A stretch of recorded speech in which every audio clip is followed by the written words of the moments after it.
VLookup formula எதுக்கு use பண்ண போறோம்னா, இது ஒரு எக்ஸாம்பிள் கேஸ் சினாரியோ. நீங்க எந்த கேஸ் சினாரியோலயும் யூஸ் பண்ணிக்கலாம். இந்த கான்செப்ட் கிளியரா புரிஞ்சுது.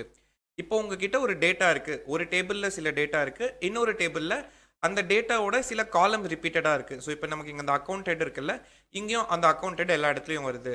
ஸோ இந்த குரூப், சப் குரூப் இமேஜின் ஒரு இண்டெக்ஸ்லேருந்து மீதி எல்லாத்தையும் ஃபில் பண்ணணும். இதுதான் உங்களோட இண்டெக்ஸ்னு வச்சுக்கோங்க. ஸோ எங்கெங்கெல்லாம் கேஷ் வருதோ அங்கங்கெல்லாம் எனக்கு இந்த balance sheet, current assets, cash and cash equivalents இது வரணுன்றது தான் நம்ம பர்பஸ். ஸோ இதை ஆட்டோமேட்டிக்காக எடுக்கிறது தான் நம்மளோட பர்பஸ். ஸோ ஸ்டார்ட் எப்படி பண்ண போகிறோம்னா is equal to VLookup is equal to VLookup. So VL நம்ம சொன்ன கீழே பார்த்தீங்கன்னா குட்டியாக தெரியுதா VLookupன்ட்டு ஃபோக்கஸ் பண்ணி பாருங்க. ஸோ இதெல்லாம் தான் நோட்டீஸ் பண்ணணும் நீங்கள். ஸோ இது கீழே வந்த உடனே டேப் ப்ரெஸ் பண்ணிங்கன்னா ஆட்டோமேட்டிக்காக ஃபார்முலா வந்துடும். VLookup இங்கே கீழே பார்த்தீங்கன்னா குட்டியாக லுக்கப் வேல்யூ அப்படின்னு கேட்குதா. லுக்கப் வேல்யூனா எதை நம்ம தேடுறோம், what you are looking for. நம்ம வந்து இந்த கேஷ் அக்கௌண்ட் இந்த காலம்ல இந்த ரோ இந்த செல்லில் என்ன இருக்கோ இதை நம்ம தேட போகிறோம். ஸோ இந்த செல் லெஃப்ட் ஆரோ கமா. அதுக்கடுத்து டேபிள் அரே.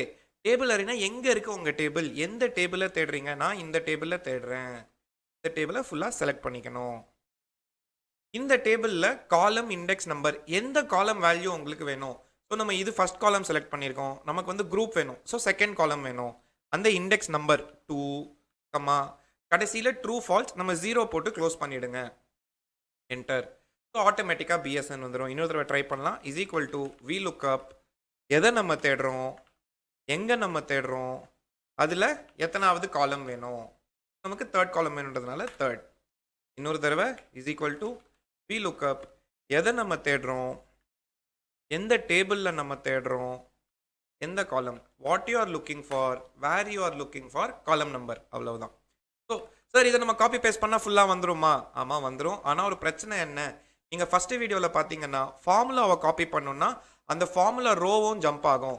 இப்போ இங்கே பார்த்தீங்கன்னா B5 A4 to D19 இருக்கா, இதை காப்பி பண்ணி கீழே பேஸ்ட் பண்ணால் B6 இது நமக்கு ஜம்ப் ஆகணும். ஆனால் டேபிளும் ஜம்ப் ஆகுது. ஸோ இது நீங்கள் கீழே வரைக்கும் போட்டிங்கன்னா கடைசியில் என்ன ஆகுனா இங்கே டேபிள் விட்டே வெளில போயிடும். A33 to 34 இந்த ரேஞ்ச் வந்துடும். இந்த ரேஞ்ச் நம்ம டேபிள்லேயே இல்லை. ஸோ தப்பாயிடும். இதனால் என்ன பண்ணோம், ஃபார்முலாவை காப்பி பேஸ்ட் பண்ணுறதுக்கு முன்னாடி எந்த செல் நமக்கு ஜம்ப் ஆக வேண்டாமோ அதில் ஃபிக்ஸ் பண்ணிக்கணும். ஃபிக்ஸ் பண்ணுறதுக்கு அந்த ரோ காலம் முன்னாடி வந்துட்டு F4 ப்ரெஸ் பண்ணிங்கன்னா ரோக் நம்பருக்கு முன்னாடி ஒரு டாலர் சைன், காலமுக்கு முன்னாடி ஒரு டாலர் சைன் வரும். இதனால் நீங்கள் இப்போ காப்பி பேஸ்ட் பண்ணிங்கன்னா இது மாறவே மாறாது. ஸோ ஜம்ப் ஆகாது. அதே மாதிரி இங்கேயும் காப்பி பேஸ்ட் பண்ணுங்கள், இங்கே ஃபில் பண்ணுங்கள், இங்கேயும் ஃபிக்ஸ் பண்ணுங்கள், அதுக்கப்புறம் காப்பி பேஸ்ட். இப்போ உங்கள் டேட்டா ஓரளவுக்கு ஃபுல் டேட்டா உங்களுது ரெடி.